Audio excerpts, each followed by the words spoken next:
Hello students, आज आप solution chapter जो है 12th क्लास, इसमें लेक्चर नंबर 2 पढ़ेंगे। हमने आपको लेक्चर 1 में पढ़ाया था। आपको ध्यान होगा कि लेक्चर 1 में आपने पढ़ा था विलियन की सांद्रता व्यक्त करने की विधियाँ। उसमें कुछ विधियाँ आपको बताई गई थी और उसके न्यूमेरिकल भी करा दिए गए थे। आज उसके आगे जो विलियन की सांद्रता व्यक्त करने की विधियां हैं वे आपको पढ़ाई जाएंगी। उनमें आज हम सबसे पहली जो विलियन की सांद्रता व्यक्त करने की विधि है वह विधि रहेगी मोल प्रभाज। मोल प्रभाज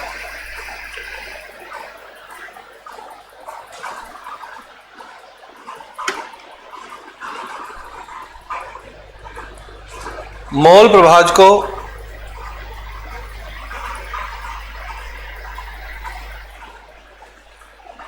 मोल फ्रैक्शन या अणु भिन्नांक भी कहते हैं। ये अणु भिन्नांक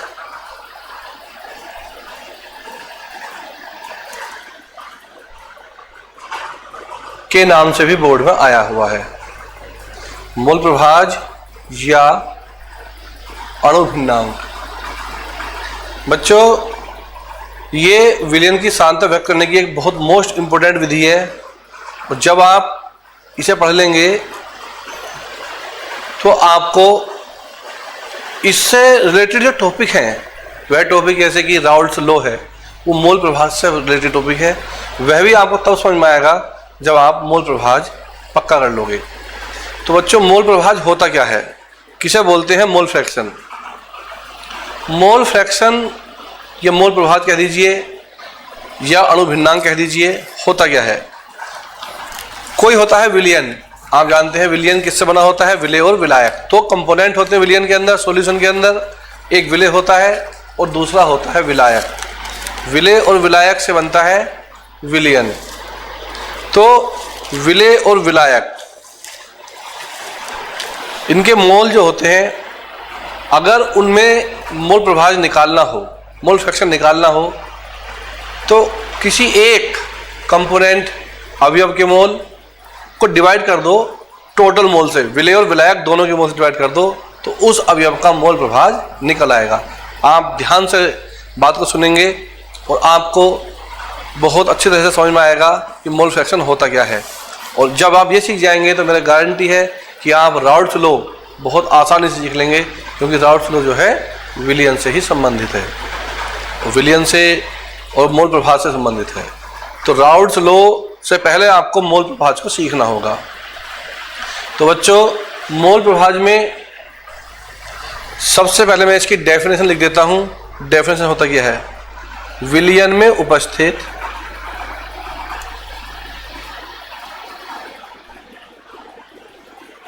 विलियन में उपस्थित विलियन में उपस्थित किसी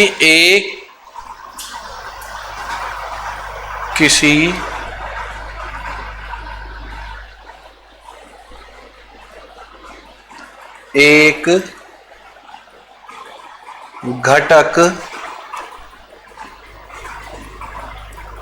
के मोल, विलियन में उपस्थित किसी एक घटक के मोल, किसी एक घटक के मोलों की संख्या। विलियन में उपस्थित किसी एक घटक के मोलों की संख्या। आप जानते हैं विलियन दो घटक से मिलकर बना होता है, एक विलेय होता है और दूसरा विलायक होता है। तो विलियन में उपस्थित किसी एक घटक के मोलों की संख्या,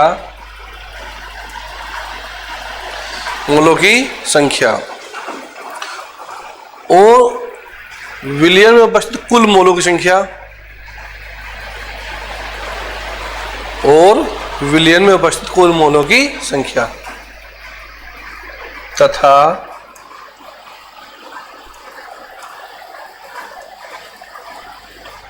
विलियन में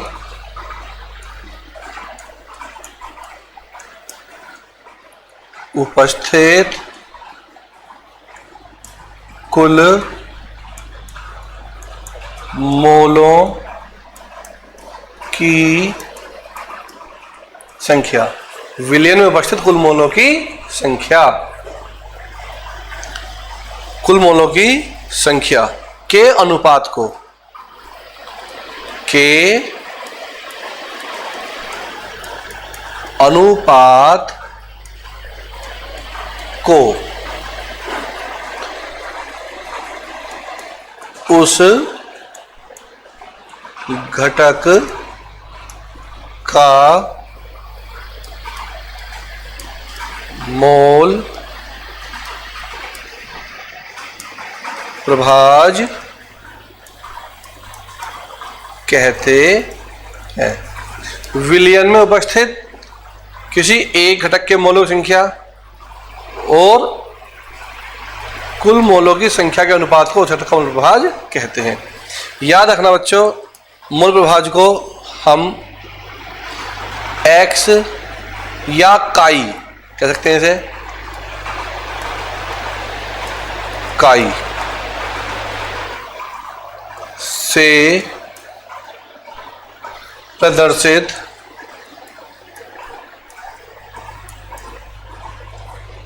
करते हैं।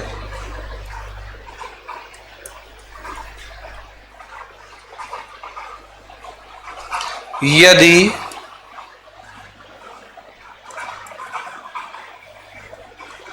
विलियन में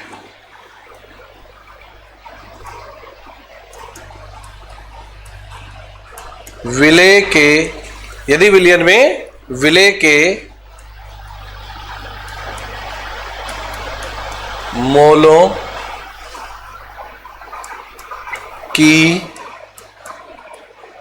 संख्या n हो तथा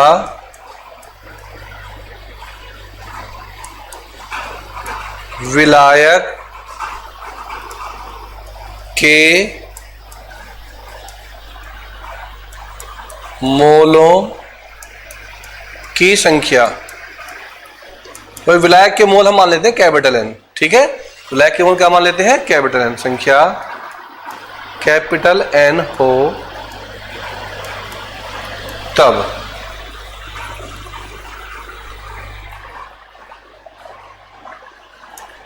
कुल मोलों की संख्या n प्लस n होगी। तब कुल मोलों की संख्या n प्लस n होगी। ये तो बच्चों हमने मान लिया। अब यहां से हम निकालते हैं इसका मोल फ्रैक्शन क्या आएगा। दो घटक होते सॉल्यूशन में, एक विलेय और एक विलायक। तो हम निकालते हैं पहले विलेय का मोल प्रभाज। क्या निकालते हैं पहले? विलेय का मोल प्रभाज, विलेय का मोल प्रभाज बराबर, क्या फॉर्मूला बनाया था हमने? परिभाषा ने क्या कहा था? डेफिनेशन ने कहा था। आप ध्यान से सुन रहे हैं ना बात को, वो ध्यान समझिए, अभी आपको याद हो जाएगा। और ये तो विद्या की ओर से जो आपको फ्री क्लासेस चलाई जा रही हैं, इसका लाभ उठाइए और अपने एग्जाम में अच्छे नंबर लाइए। तो बच्चों, विलेय के मोल प्रभाज के लिए हमने जो एक परिभाषा बनाई थी, उससे हम इसका बनाएंगे फॉर्मूला कि विलियन में उपस्थित किसी एक घटक के मोल, तो विलेय का मोल प्रभाज निकाल रहे हैं। तो यदि हम विलेय का मोल प्रभाज ज्ञात कर रहे हैं, तो विलेय के मोल अपोन में विलियन में उपस्थित कुल मोल, विलेय और विलायक दोनों के मोल के अनुपात को क्या बोलेंगे? विलेय का मोल प्रभाज या अणु भिन्नांक या मोल फ्रैक्शन कह सकते हैं। तो ये बन जाएगा फॉर्मूला, विलेय का मोल प्रभाज बराबर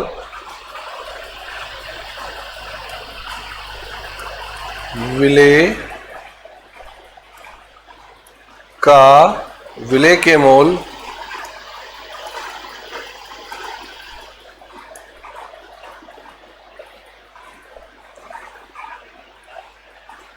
विलेय के मोल अपोन में कुल मोल। अगर बच्चों विलेय के मोल क्या है, n है, और कुल मोल कितने हैं, n प्लस n। तो ये क्या बन गया, तो ये बन गया विलेय का मोल प्रभाज। तो यहाँ n क्या, विलेय के मोल, कुल कितने मोल है, n प्लस n, विलेय के विलायक के। अगर हमें निकालना हो विलायक का मोल प्रभाज, विलायक का मोल प्रभाज, तो कैसे करेंगे विलायक का मोल प्रभाज, विलायक के मोल अपॉन कुल मोल, ये आ गया विलायक का मोल प्रभाज। तो हम यहां से इस प्रकार मोल प्रभाज निकाल लेते हैं। अब प्यारे बच्चों, अब देखो ये तो हमने सीखा मोल प्रभाज निकालना कि कैसे हम मोल प्रभाज निकालेंगे। अब इसके बाद आता है मोल प्रभाज, तो हमने सीख लिया कि अब इसके ऊपर न्यूमेरिकल कैसे देते हैं बोर्ड में या किसी कॉम्पिटिशन एग्जाम में न्यूमेरिकल कैसा आएगा। तो मैं इसके ऊपर जो न्यूमेरिकल आए हैं बोर्ड एग्जाम में या अन्य एग्जामों में वो आपको सिखाता हूँ। क्वेश्चन कैसे पूछे जाएंगे आपसे, सपोज करो आपसे क्वेश्चन बोर्ड ने पूछा, ये बोर्ड में पूछे हुए पहले आ रखा बोर्ड में कि ये मान लीजिए यहाँ पर आप इसे कर लीजिए आप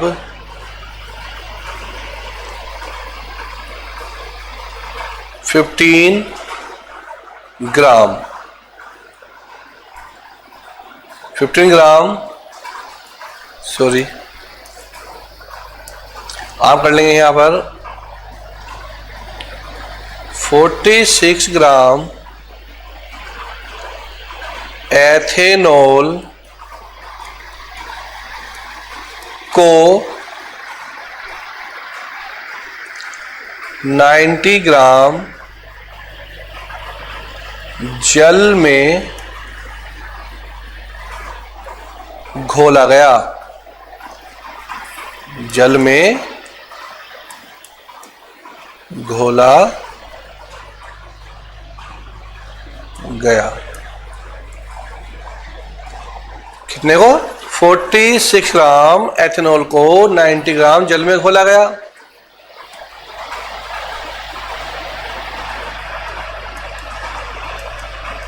एथेनॉल और जल का मोल प्रभाज ज्ञात करो, ये क्वेश्चन आ गया। अब इसका सॉल्यूशन क्या है, मैंने देखो आपको पिछले वाले वीडियो जब पढ़ाया था उसमें आपको मैंने मोल निकालना सिखाया था या नहीं, और जब मोल निकालना सिखाया था आपको तो उसमें मैंने आपको बताया था मोल का फॉर्मूला ग्राम में भार बटे अणुभार। तो सबसे पहले हमें अणुभार निकालना है एथेनॉल का और जल का।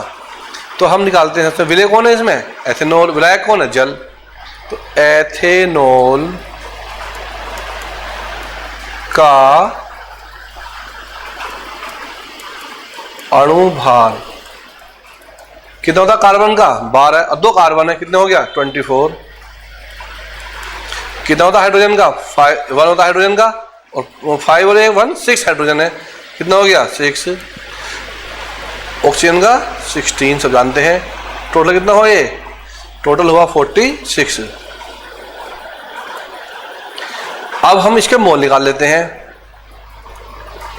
C2H5OH के मोल, क्या फॉर्मूला है बताइए मोल बनाने का, ग्राम में भार बटे अणुभार, वेट इन ग्राम,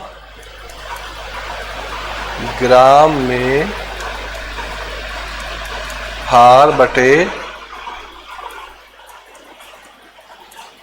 अणुभार।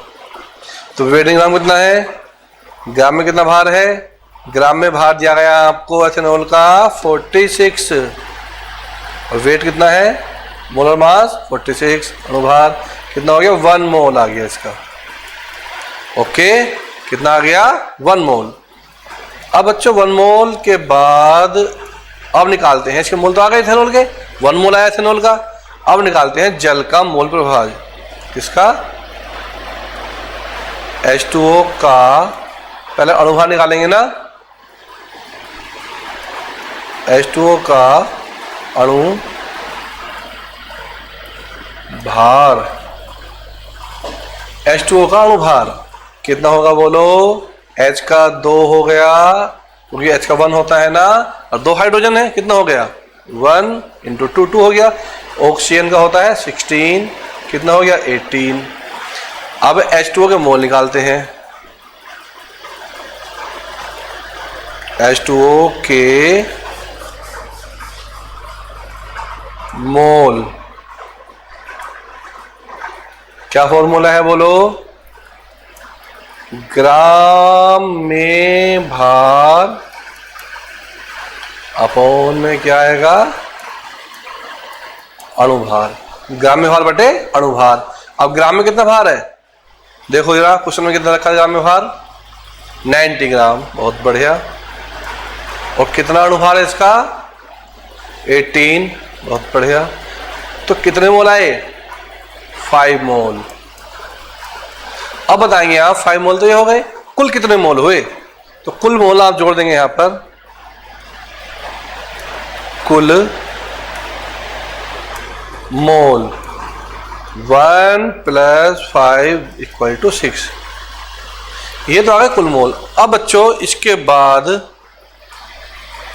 यहां पर आगे बढ़ते हैं, मोल फ्रैक्शन निकालते हैं इसका।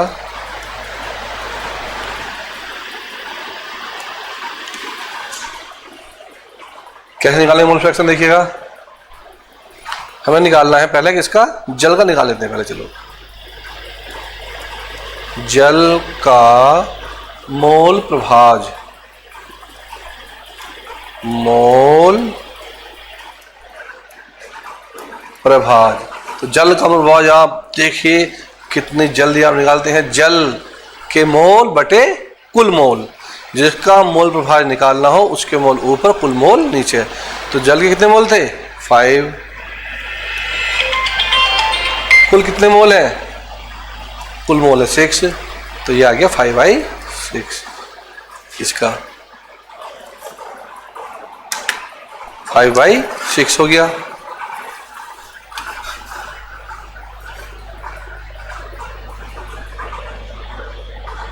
एक मिनट।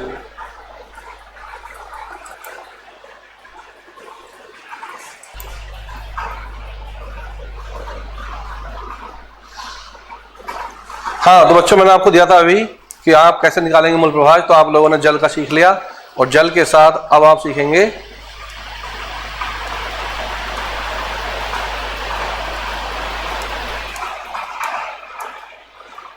जल का, आप सीख चुके हैं। अब आप जल के बाद अब किसका रह गया था बताइएगा, अब रहा था एथेनॉल का, C2H5OH का मोल प्रभाज। तो क्या करेंगे, हमने क्या सिखाया था आपको, जिसका भी मोल प्रभाज निकालना हो उसके मोल ऊपर रख लीजिए और कुल मोल नीचे। हमें निकालना जल का, तो अभी हमने क्या सीखा था, जल के मोल प्रभाज कितने थे, कुछ याद होगा आपको, बताइए।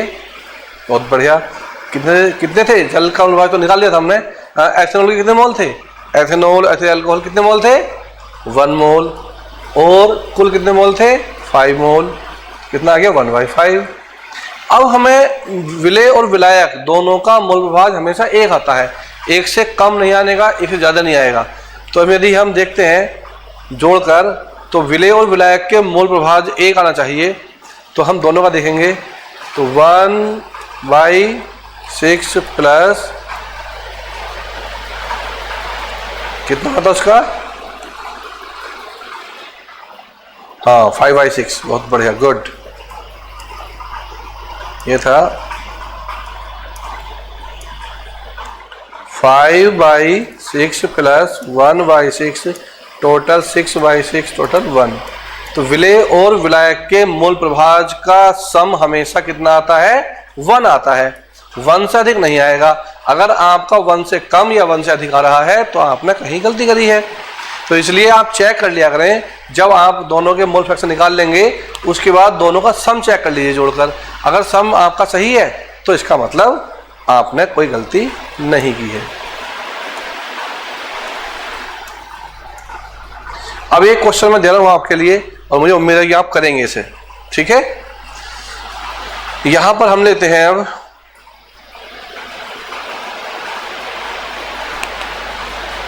यहां पर हम 16 ग्राम, क्वेश्चन नेक्स्ट है, मेथेनॉल को 72 ग्राम H2O में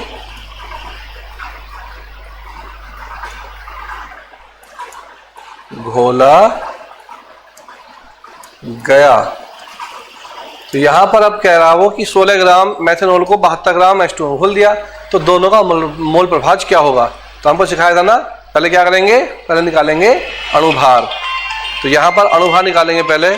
तो अणुभार निकालने के लिए आप इसे करिएगा और मैं अभी चेक करूंगा कि आपने सही किया या गलत किया है। 1 मिनट आपको इसे करने का दे रहा हूं मैं।